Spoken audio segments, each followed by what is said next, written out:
हरिपुर गांव के किनारे एक छोटी सी झोपड़ी में भोलू नाम का एक मासूम और ईमानदार लड़का रहता था। उसके पिता कुछ साल पहले एक बीमारी में चल बसे थे और अब उसकी बूढ़ी माँ ही उसका सहारा थी। भोलू रोज खेतों में काम करता, लकड़ियां काटता, गांव में छोटा मोटा काम करता ताकि माँ की दवा और दोनों का पेट भर सके। भोलू बेटा, तू दिन भर काम करता है, खुद तो कुछ खाता भी नहीं। माँ, तुझसे बड़ी कोई दौलत नहीं, बस तू ठीक हो जा, यही मेरी दुआ है। एक दिन सुबह सुबह भोलू जंगल में लकड़ियां काटने गया। चलते चलते वह बहुत दूर निकल गया। तभी उसकी नजर एक अजीब से पेड़ पर पड़ी।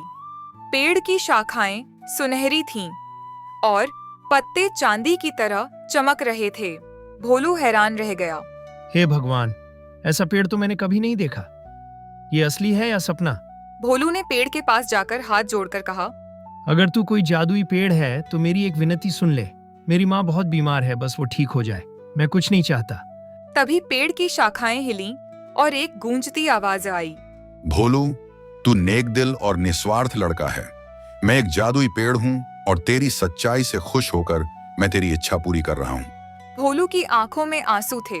और सुन, जब भी तू सच्चे दिल से किसी की मदद करेगा, तेरी थैली में एक सोने का सिक्का अपने आप आ जाएगा। लेकिन याद रख, लालच से ये वरदान खत्म हो जाएगा। भोलू घर लौटा तो माँ की तबीयत पहले से बहुत बेहतर थी। डॉक्टर भी हैरान था कि बिना दवा के कैसे सुधार हो गया। अब भोलू रोज किसी न किसी की मदद करता, कभी किसी बुजुर्ग की बैलगाड़ी खींचने में, कभी किसी बच्चे को स्कूल पहुंचाने में। एक दिन एक लालची व्यक्ति धन्ना सेठ ने भोलू की थैली में सोने के सिक्के देख लिए। भोलू, तुम गरीब थे, अब अमीर कैसे बन गए? कोई खजाना मिला क्या? नहीं सेठ जी, बस दूसरों की मदद करता हूँ और भगवान मेरी मदद करता है। सेठ ने सोचा, मैं भी ऐसे दिखावटी मदद करके अमीर बन जाऊंगा। सेठ ने कुछ दिनों तक झूठी मदद की, लेकिन कुछ नहीं मिला। फिर एक दिन वह पेड़ के पास गया और बोला, हे पेड़, मुझे भी अमीर बना दे, मैं तेरे नीचे मंदिर भी बनवा दूंगा। पेड़ शांत रहा। मैं तुझे सोने से मढ़वा दूंगा, बस मुझे दौलत दे दे।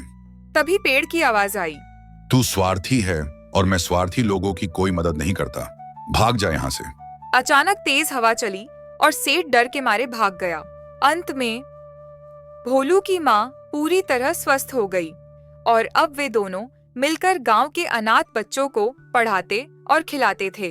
भोलू, तू तो सच्चा हीरा है। तूने हमें सिखाया कि सेवा में ही सच्चा सुख है।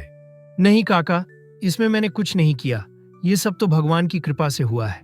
मदद का फल जब दिल से दिया जाता है तभी भगवान खुश होते हैं।